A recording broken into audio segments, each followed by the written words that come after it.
Companions isn't a fighter's guild. Or at least I didn't know it was supposed to be one. I was late into playing fantasy RPGs. Skyrim was my first, and just like most people vaguely familiar with fantasy tropes, I knew the general classes. You have the mage, the thief, and of course, the warrior. So when I was playing Skyrim for the first time, I didn't know that the companions served as the game's fighters guild. I always thought warriors were like knights, noble and kind. Companions is that in a way, but with a twist. A twist that now that I'm looking back at it again, creates a lot of missed opportunities and gaps in the plot. So today, I'm going to go over the Companions Questline. I'm going to break down the elements that I think work and doesn't work for this questline. This video is narratively critical, so if you enjoy this questline, just know that I'm not trying to take away something that you like. This is simply my opinion. With that said, sit back, relax, and enjoy the video. Well, that's taken care of. No thanks to you. Your journey into the Companions starts in the beginning of the game actually. After you escape Helgen, you travel to Whiterun to inform the Jarl of the attack. And it is in the outskirts of Whiterun that you can see these groups of warriors fighting this giant. This serves as a very good introduction to the guild, especially when you discover how strong these giants are. You're told to make your way to their guild hall in the city and to speak with their leader if you want to join. And from the get-go, their leader, Kadlak, takes a liking to you and lets you join the guild immediately. This is odd obviously, but there's a concrete reason behind this that I will explore later. When one of the high-ranking members of the guild, Vilkas, sees that Kadlak has invited you into the guild so easily, he takes it upon himself to test your abilities in combat. And after you defeat him, he calls you a whelp and starts giving you some errand quests. Even though the quests are simple fetch quests, the game uses them to introduce you to each important member of the guild. And to me, this method of introduction was so unique and a breath of fresh air. You learn that Farkas is the classical muscle of the group. Even though his character is a bit dry at first, he's written to be the most loyal. Vilkas is the smart and strategical one. And at first, he seems cocky and annoying, but later on, he receives the most development. Ella is the hothead, and her character is somewhat two-dimensional, but she's quite likable. And lastly, there's Skjor. There's not much that's notable about him. He's the next in line to be the leader of the guild, otherwise he isn't super bold. But going back to the plot, after you've done enough small quests, you're given your first major mission, which is to go and retrieve a piece of the Wuthrad. If you don't know, the Companions idolize a leader called Ysgramor. He was the first person to come from the humans' native land of Atmora to Skyrim, and the weapon he used is a battle axe called Wuthrad. So you and Farkas are sent to find some of the missing fragments of it. And it is here that the main twist of the questline comes into effect. And most of my problems with the questline starts after this point too. You walk inside the trap and get locked inside a room. You look back to see you're surrounded by a bunch of people holding silver swords. Farkas gets in between you and the door and suddenly transforms into a werewolf. None of you will be alive to tell it.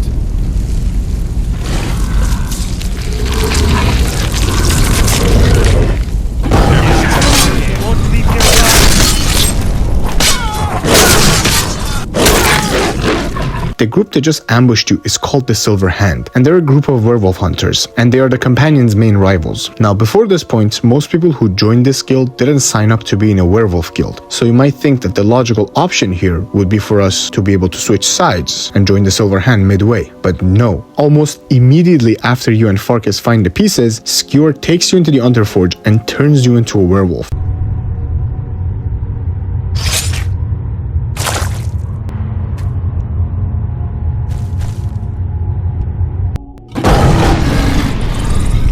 I'm not going to get in why they let you transform and go on a rampage inside the city of Whiterun, but I remember in one of my first playthroughs, I ended up killing the Whiterun's blacksmith by accident, and I was devastated that I could not use her services anymore. But also, this is an amazing, powerful storytelling tool. This moment here, exactly after we're done transforming, could be a wake-up call to most players. You just went through a rampage and killed so many innocents. People were horrified, and you were literally eating people's hearts. Not only it would have been logical for us to be presented with the choice to join the Silver Hand here, but also it could have been used as a moment for us, the player, to think, do we even want to be a werewolf? And what about the lives we just took? But instead of that moment of silence and contemplation, in classic Skyrim fashion, we're given more dungeons and more Silver Hand to kill. You have the blood of the wolf in you.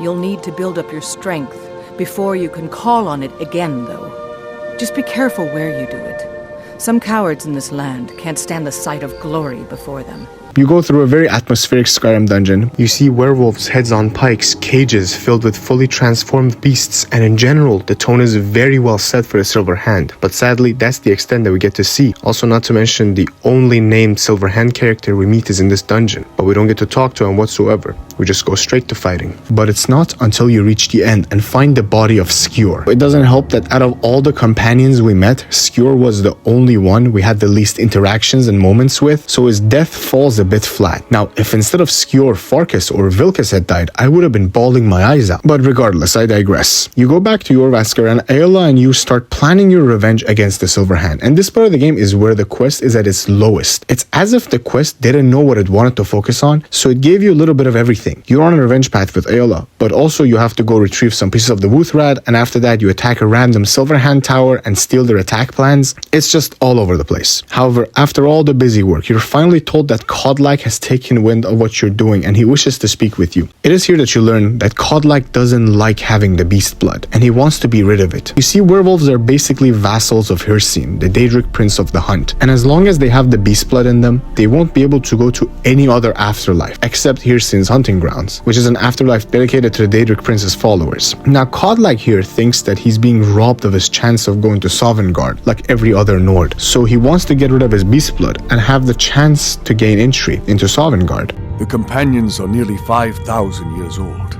This matter of beast blood has only troubled us for a few hundred. One of my predecessors was a good but short-sighted man. He made a bargain with the witches of Glenmoral Coven. If the Companions would hunt in the name of their lord Hircine, we would be granted great power. They did not believe the change would be permanent. The witches offered payment, like anyone else. But we had been deceived.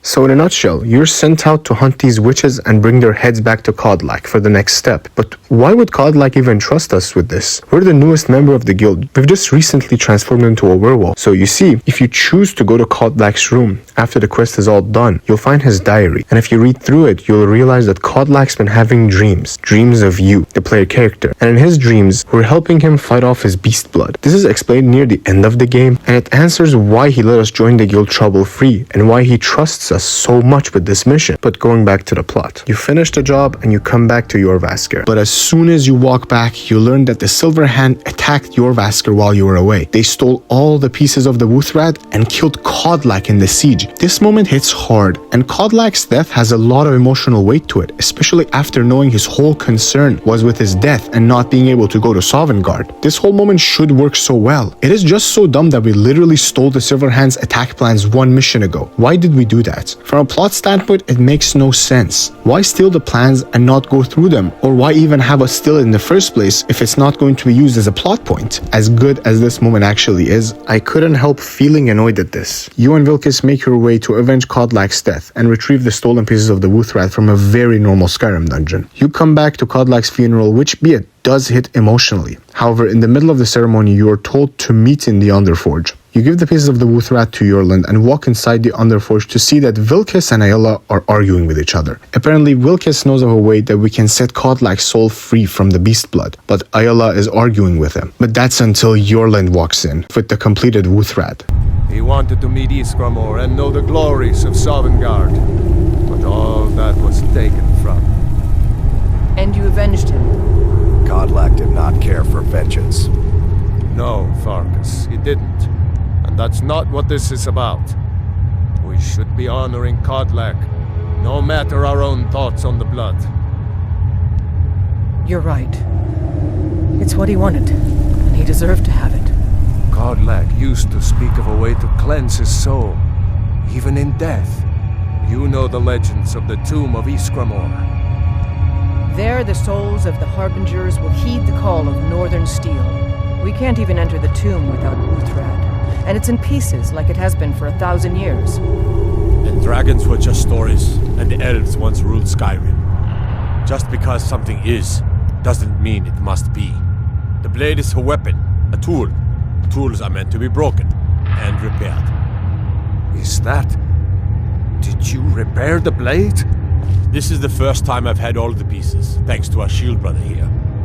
The flames of a hero can reforge the shattered. The flames of Kadlak shall fuel the rebirth of Uthrad, and now it will take you to meet him once more.